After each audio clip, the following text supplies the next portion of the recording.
Today we're going to take a look at the French and Indian War. In my opinion, from studying this time period, I would say this is really where the majority of the problems begin that start to lead to colonists wanting to declare independence. So, where does this conflict come from? Well, French fur traders had come to North America in the 1600s, and they established trading posts or small settlements established for the purpose of exchanging goods. And they established these in the area of the St. Lawrence Valley.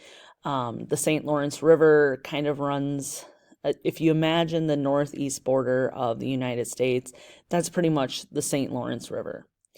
And these fur traders traded with Native Americans, but they killed many of the animals and fur supplies really started to dwindle. And of course, this causes conflict with the Native Americans. And so as the beaver populations start to decrease, the fur traders continue to move west into the Ohio Valley. Well, those French fur traders run into Great Britain, okay, because Great Britain actually owns this land. And in the 1740s, Britain joined with the Iroquois and pushed the French out of the Ohio Valley. The other part of this is colonists were not supposed to be moving past the Appalachian Mountains, but the fertile land in that Ohio River Valley, again, if you can imagine a United States map, the Ohio River runs really the southern borders of like Ohio, Indiana, runs through Illinois, empties into Mississippi. That fertile land that's created by that river is really appealing to the colonial settlers. And so in 1749, the Ohio Company of Virginia sold land shares. And this really begins westward movement past those Appalachians, especially from Virginia. But the French hadn't given up their claim to that valley. They had forts built there. And in 1752, the French destroyed a British colonial trading post that was established there. The Virginia governor sends out a young colonial army leader, George Washington, to ask the French to leave. Spoiler alert, they refused to leave. And in 1754, the British took forceful measures against the French. So they sent George Washington and a small number of troops to capture Fort Duquesne. Okay, that's how you say that nice French word there, which would be today Pittsburgh. Washington realized they were outnumbered, and he scrambled to defend his troops, built a wooden barrier, or they call it a stockade, named Fort Necessity. Well, the French and Native Americans surrounded that fort and attacked, and there were heavy losses for Washington's troop. Washington surrendered. He abandoned the fort. But this memory sticks with him and really helps guide him through the rest of his military career and his life as a public servant. He understood how important it was to not underestimate your enemy. So that battle at Fort Necessity is really considered the beginning of the French and Indian War.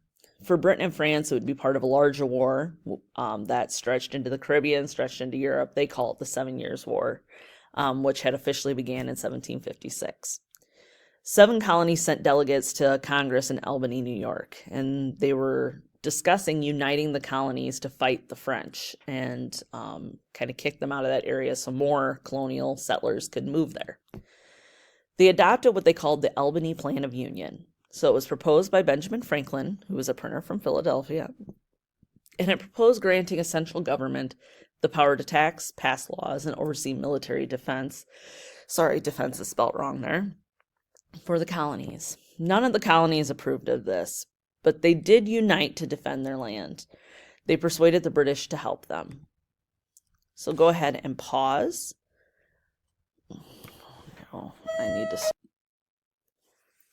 Today we're going to explore the French and Indian War. In my opinion, from studying this era, this is really the event that sets the stage for what is going to happen as the colonists begin to contemplate declaring independence from Britain. So where did this conflict come from? Well, the French fur traders had came to North America in the 1600s, and they had established these trading posts, which are small settlements established for the purpose of exchanging goods, often out in the wilderness. And they established them in the St. Lawrence River Valley. So the St. Lawrence River runs, if you can imagine the United States, that northern border by Maine down through Vermont, New Hampshire, and it empties out into the Great Lakes. And they traded with Native Americans, but they heavily harvested beavers and killed many of them, and their supply started to dwindle. So that causes some conflict with the Native Americans, but not enough to destroy that kind of reliance upon one another. So these fur traders then move into the Ohio Valley, River Valley, which was also claimed by Great Britain. The Ohio River Valley, again, if you can imagine the United States map in your mind, that's really the southern border of Ohio, Indiana, Illinois, and eventually leading to the Mississippi River. In the 1740s, Britain joined with the Iroquois and pushed the French out of the Ohio River Valley. In the Ohio River Valley, because of that river, there's an abundance of fertile land, and this was very appealing to colonial settlers who were not supposed to be moving past the Appalachian Mountains. Well, in 1749, the Ohio Company of Virginia started to sell land shares, and this prompted westward settlement of colonists from Virginia. But the French hadn't given up claim to the valley, and so they were building forts there. And in 1752, the French actually go and destroy a British colonial trading post that had been built in the Ohio River Valley. The Virginia government sends a young colonial army leader, George Washington, to ask the French to leave. And spoiler alert, they refused. So in 1754, the British took forceful measures against the French. They sent Colonel George Washington and a small number of troops to capture Fort Duquesne. Okay, that's how you say that fancy French word, which is located in present-day Pittsburgh today. Well, Washington soon realized that they were outnumbered, so he scrambles to defend his troops. They build a wooden barrier or a stockade, a roughly constructed fort, and they name it Fort Necessity. Well, the French and their Native American allies surround the fort and attack, and there are heavy losses for Washington's troops. Washington ends up surrendering and abandoning the fort. This is really a stain on his record. He never forgets this loss. He never forgets the loss of his men.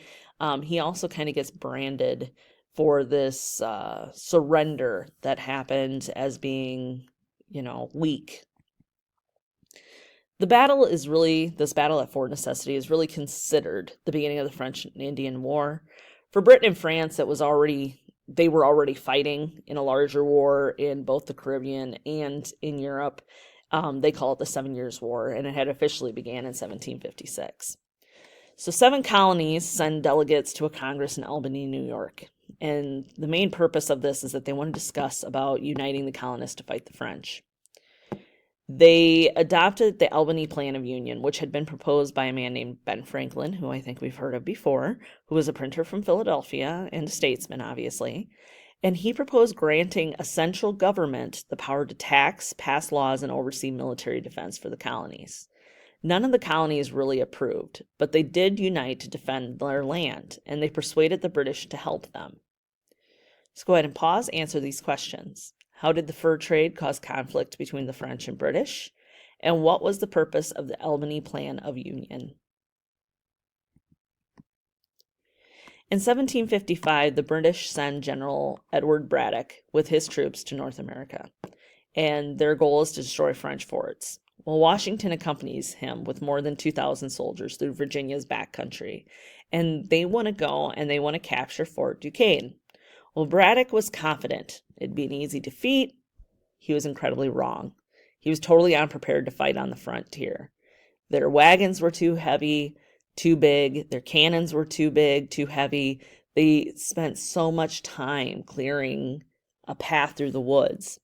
And then when they are on their way, they end up offending the Native American scouts who are with them, and they abandon them, mostly just treating them like they are subhuman. So the slow progress of these troops getting to Fort Duquesne really allowed the French plenty of time to prepare. So their Native American allies and themselves laid in wait. And the Battle of Monongahela is fought, and it's just east of where Pittsburgh is today. And what the French did is very similar to what we think of as guerrilla warfare. They're hiding behind trees, just kind of laying in wait, and they ambush Braddock's army. The British were completely caught off guard, not used to that style of fighting. Washington suggested breaking ranks and fighting like the French, hiding behind the trees, doing more kind of that guerrilla style fighting, but Braddock refused because obviously you're a gentleman, so you don't fight like that. Within a few hours, about 2/3 of the British forces were dead or wounded, including Braddock. So Washington helped lead the retreat, and he never forgot about this either. The losses continued for the British. So in New York, the French had seized Fort William Henry, Fort Oswego, and 2,000 British troops at Lake George. The British defeats emboldened Native Americans, who readily are joining the French to try and push the British out. They attacked British settlements. They killed and captured hundreds of settlers. But the tide begins to turn. In July of 1758, Britain captures Louisbourg in Nova Scotia, Canada. The French pulled troops from the Ohio Valley to protect Quebec and Montreal, which allowed the British to take control of the western portion in the Ohio Valley. They cut off French supplies to Native Americans, and in combination with smallpox outbreaks, the Native Americans end up leaving the war. They end their war with the British. The Battle of Quebec in 1759 was a battle to capture the city of Quebec, obviously. The Iroquois joined the British as allies, and in 1760, the British captured Montreal. This ended French control of Canada and marked the end of the war in North America. A treaty was signed, but there were long-lasting impacts. Thousands of colonists had joined the British Army, but many of them were looked down on as not being equals, and they didn't feel like allies with the British any longer. This caused great suffering for Native Americans, and soon the settlers invaded and took more of their homelands in the Ohio River Valley. So go ahead and pause, answer these two questions. Which Native American tribe joined the British in their fight with the French at Quebec? And which two reasons led to the French allied Native Americans ending their war with the British?